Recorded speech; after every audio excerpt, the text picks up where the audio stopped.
Hello my dear వైటీ family, అందరూ ఎలా ఉన్నారు? బాగున్నారా? మేమైతే బాగున్నాం. మీ అందరూ కూడా బాగున్నారని అనుకుంటున్నాను. మీ అందరూ ఎలా ఉన్నారో తప్పకుండా నాకు కమెంట్ సెక్షన్లో కమెంట్ చేయండి. నా వీడియోస్ నచ్చితే కనుక తప్పకుండా లైక్ చేయండి. అలాగే నా ఛానల్కి ఫస్ట్ టైం విజిట్ అయితే కనుక తప్పకుండా సబ్స్క్రైబ్ చేసుకోండి. బండి బాబు, బంటి బంటి అన్నీ చక్కగా కూర్చొని ఎంత బాగా తీసి ఆడుకుంటున్నాను. మా ఫ్రెండ్ వాళ్ళ బాబు, తన నేమ్ వచ్చేసరికి శ్రేయాంశ్, ముద్దుగా బన్ను అని పిలుస్తామన్నమాట. తర్వాత ఇంకా బన్నుగాడితో కాసేపు ఆడుకున్న తర్వాత ఇంకా నయన్ అయితే ఫ్రెష్ అవుతున్నాడు. హెయిర్ కట్ చేయించారనమాట. వాళ్ళ నాన్న తీసుకెళ్ళి హెయిర్ కట్ చేయించారు. సో అందుకని ఫ్రెష్ అవుతున్నాడు. ఇంకా హెడ్ బాత్ అది చేస్తున్నాడు అనమాట. నేను మా వాడిని చూపిస్తున్నా అనుకుంటున్నాడు. కాదు నాన్న, నా కాసి పెట్టుకున్నాను కెమెరా అన్నా కూడా వినట్లేదన్నమాట. తర్వాత రికార్డింగ్ ఆగిపోయిన తర్వాత గ్యాలరీలోకి వెళ్ళి వీడియో ఓపెన్ చేసి చూసుకుంటున్నాడు. ఇదిగో నన్ను రికార్డ్ చేసామన్నాడు. ఇంకా అక్కడ వరకు ఉంచి ఆ తర్వాత కట్ చేసేసాను. ఇంకా ఫ్రెష్ అయిపోయిన తర్వాత ఇంకా నేను ఇక్కడైతే డ్రెస్ వేస్తున్నాను. డ్రెస్ వేస్తున్నప్పుడు ఇంక ఎన్ని కబుర్లో ఇంకా మా వాడికి చాలా క్వశ్చన్స్ ఉంటాయిలేండి. అది ఇది అని చాలా అడుగుతూ ఉంటాడు. తెలుసుకోవడం కూడా మంచిదే అనుకోండి. క్వశ్చన్ అడిగాడు, నేను ఆన్సర్ చెప్పాను. ఇప్పుడు ఆన్సర్ చెప్పాక ఊరుకోడు, అవునా అని మళ్ళీ ఆన్సర్లో ఇంకో క్వశ్చన్ ఎత్తుక్కుంటాడు. మళ్ళీ ఆన్సర్ చెప్పాను అనుకోండి, మళ్ళీ అందులో ఇంకో క్వశ్చన్ ఎత్తుక్కుంటాడు. ఉన్నాయా? కిందకెళ్ళి అందులో 2 కాకులు ఉన్నాయి. ఒక కాకు తీసేయి. ఒక కాకు తీసేసి ఒక కాకు పట్టుకెళ్ళి. ఏది తీసేస్తాను? 3 ఉన్నాయి. క్లాక్ కాదు, కాక్. ఇంకా ఈ కాక్ ఒకటి పట్టు. అదే బ్యాట్లు 2, కాక్ ఒకటి పట్టుకెళ్ళు అని తీసి మళ్ళీ బ్యాగు 2 బ్యాట్లు అన్నీ తేవాలి. ఓకేనా? ఇవి 2 బ్యాగ్. మా వాడికి పర్టికులర్గా తిరిగి తీసుకురా బ్యాట్లు, కింద మర్చిపోక, కింద వదిలీక అని చెప్తున్నానండి. ఎందుకంటే అసలు మా వాడు మర్చిపోతాడండి. గ్యారంటీగా ప్రతిదీ మర్చిపోయి వస్తాడు. రిటర్న్ వాటర్ బాటిల్ తీసుకెళ్ళినా కూడా పార్కులోకి తిరిగి తీసుకురావడం మర్చిపోతాడండి, తెలుసుకోడు. సో ఇంకా స్కూల్కి ఏమైనా ఎక్స్ట్రా సామాన్ తీసుకెళ్ళాడా, బ్యాగ్ కాకుండా అవి మర్చిపోతాడు. ఇంకా టీచర్స్ వాళ్ళంతటి వాళ్ళు ఇస్తారు కాబట్టి ఓకే, కానీ వీడు మర్చిపోతాడండి బేసిక్గా, కావాలని కాదు. ఇక్కడ వచ్చేసరికి నేను టమాటా రోటి పచ్చడి చేస్తున్నాను ఆ రోజు లంచ్లోకి. అలాగే ఎగ్ ఆనియన్ ఫ్రై చేసుకుంటాం కదా, అది నాకు చాలా ఇష్టం. అంటే పులుసులాగా ఆనియన్ చింతపండు పులుసు వేసి చేసుకుంటాం కదా, బాయిల్డ్ ఎగ్స్ వేసుకొని, అది నాకు చాలా ఇష్టం అనమాట. సో అదైతే నేను చేస్తున్నాను.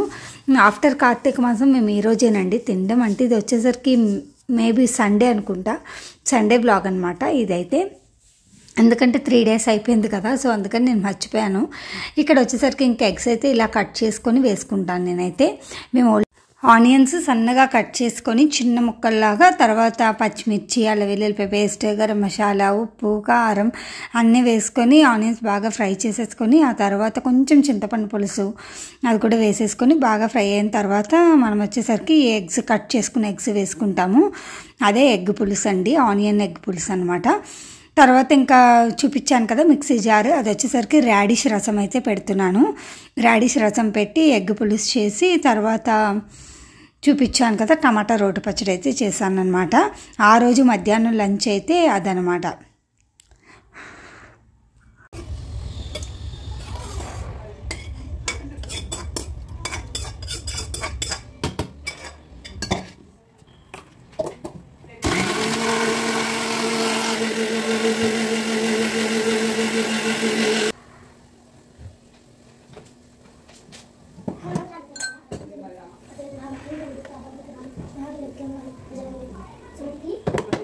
ఇది ఏ మూవీయో గెస్ చేశారా? ఎవరికైనా తెలిస్తే కనుక కమెంట్ సెక్షన్లో కమెంట్ చేయండి. అసలు మా వాడైతే ఎన్నిసార్లు చూస్తాడో, ఎన్నిసార్లు చూసినా బోర్ కొట్టదనమాట. మూవీ నేమ్ చెప్పను, మీరే కనుక్కొని పెట్టండి కమెంట్ సెక్షన్లో. అలాగే ఇంకా మా వాడైతే సోఫా కమ్ బెడ్ అయితే ఓపెన్ చేస్తున్నాడు. ఓపెన్ చేసి హాయిగా రిలాక్స్ అవి మూవీ అయితే చూస్తాడనమాట. హెయిర్ కట్ ఎలా అనిపించిందో తప్పకుండా కమెంట్ సెక్షన్లో కమెంట్ చేయండి. అసలు మా వాడికి హెయిర్ కట్ పిచ్చి ఏంటో, సైడ్స్ లైన్స్ కూడా పెట్టించుకున్నాడు చూడండి, ఇదిగో గీతల్లా పెట్టించుకున్నాడు. హెయిర్ కట్ చేయించుకున్న రోజు పిల్లలు భలే క్యూట్ అనిపిస్తారు కదా. నాకు కూడా మా నయన అలాగే అనిపిస్తున్నాడు. అసలు భలే క్యూట్గా ఆ లూజ్ ఉన్న షర్ట్ వేసుకొని అసలు భలే అనిపించాడు. కాసేపు ఒక 2 minutes మా వాడి దగ్గర నేను కూడా కూర్చొని తర్వాత మూవీ చూసా. ఒక 2 minutes, ఎక్కువసేపు ఏం చూడలేదు. ఎన్నిసార్లు చూస్తాడో అంటున్నాను. తర్వాత ఇక్కడ ఈవినింగ్ స్నాక్స్ అయితే శనక్కాయలు అయితే ఉడకబెడుతున్నానండి. శనక్కాయలు కుక్కర్లో పెట్టాను, అలాగే ఇంకొన్ని అయితే ఫ్రై చేస్తున్నాను. ఇప్పుడు టైం వచ్చేసరికి 5 అయిందండి. 5 అయితే అవుతుంది. అటు సైడ్ లైట్ ఉండడానికి సరిగా కనిపించట్లేదు. ఇప్పుడైతే నేను కొన్ని శనక్కాయలు అయితే ఫ్రై చేస్తున్నాను, కొన్ని శనక్కాయలు అయితే ఉడకబెడుతున్నాను అనమాట. కొన్ని అయితే ఫ్రై చేస్తున్నాను, కొన్ని అయితే ఉడకబెడుతున్నాను. 1 కిలో కాయలు అయితే తెచ్చారు, అంటే 1 కిలో గ్రౌండ్ నట్స్ పచ్చికాయలు ఉంటాయి కదా అవైతే. ఇదైతే చాలా చిన్న బ్లాగ్ అండి, నాకు తెలుసు, కానీ కుదిరినంత వరకు షూట్ చేశాను. ఆ తర్వాత ఇంకా ఈవినింగ్ స్నాక్స్ అయితే చెప్పాను కదా, శనక్కాయలు కొన్ని అయితే ఉడకబెడుతున్నాను, అలాగే ఇంకొన్ని అయితే ఇలా ఫ్రై చేస్తున్నాను అనమాట. 1 కిలో శనక్కాయలు అయితే తీసుకొచ్చారు. సో అందులో హాఫ్ అమౌంట్ ఏమో ఉడికిస్తున్నాను, ఇంకా హాఫ్ అమౌంట్ ఏమో ఫ్రై చేస్తున్నాను. అలాగే ఈ వీడియోని అయితే ఇక్కడితో ఎండ్ చేస్తానండి. మార్నింగ్ నుంచి ఈవినింగ్ వరకు సండే వ్లాగ్ అయితే ఇలా కంటిన్యూ అయింది. ఓకేనా ఫ్రెండ్స్, ఉంటాను మరి. Bye bye.